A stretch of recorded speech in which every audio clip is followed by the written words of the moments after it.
বিদ্যুৎ না থাকার জন্য আমরা বরফ পাই না, ঠিক মতন মাছও ধরতে পারি না সমুদ্রে।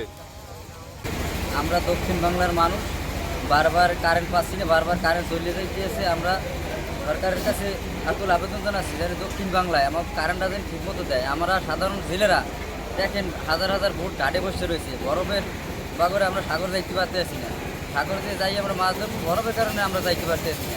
আমাদের কারণের ডিস্টার্বে আমরা ঠিক মতন বরফ পাইতেছি না, আমরা সাগরও যাইতে পারি না।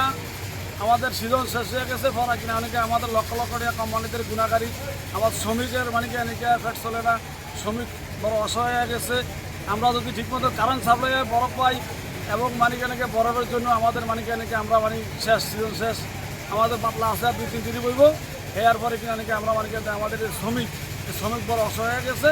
আমরা ঠিকমতো সরকারের কাছে আবেদন জানাই, তার গিয়ার কাছে যেমন আমাদের মানিকানিকে কারেন্ট 24 ঘন্টা কারেন্টটা যেমন মানিকানিকে আমাদের মানিকানিকে চালু থাকে।